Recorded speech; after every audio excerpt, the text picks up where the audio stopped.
2018 has been a year that the Arizona State baseball team wants to forget. So far this season, the team is 17-22 and in the midst of a 5-13 slide. The team has a potent offense led by NCAA home run leader Spencer Torkelson, but can't seem to figure it out on the mound and in the field. Basically, the lack of consistency from the beginning of the year, just kind of going up and down with some really good series and then some series where they just seem to get dominated. And then over the last 15 games before last night, they were 3-12. They were finding new ways to lose games. A lot of defensive mistakes. They lead the Pac-12 in errors.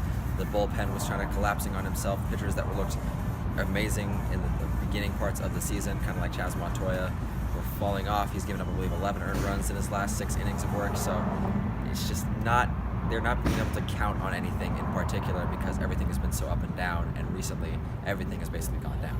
Collectively, the team has a 4.63 ERA and have committed 55 errors. The pitching staff has a 2.58 batting average against and has hit 46 batters so far this season. With the season coming to an end, the Sun Devils will have to correct their flaws to finish out strong. Get back on track. A few more guys in the bullpen going to have to step up and pitch their best stuff, and also defensively they're just going to have to get a lot better. I don't know if you try different guys at different positions, maybe try putting Aldretti at first base and have Torkelson on DH or something to that extent, but defensively they cannot be making the errors that they're making now, or it's just going to really put a lot more pressure on those pitchers and a lot more runs are going to come in. Even though the team struggled this season, there is still reason for hope in the future. With more recruits on the way, the Sun Devils should improve their squad next year and hopefully get back to the College World Series shortly after.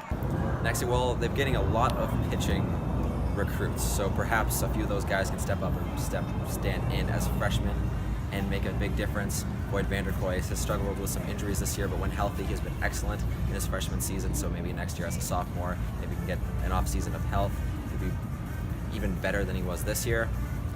Guys like Alec Marsh are going to be coming back next year, who have had some solid innings this year. So I think ultimately the pitching staff, if it rounds out a little bit more, could be a big difference. Then they have returning, we'll have Torkelson being a sophomore, Gage Canning will be a senior. Those are their 2 best hitters, and they'll be returning.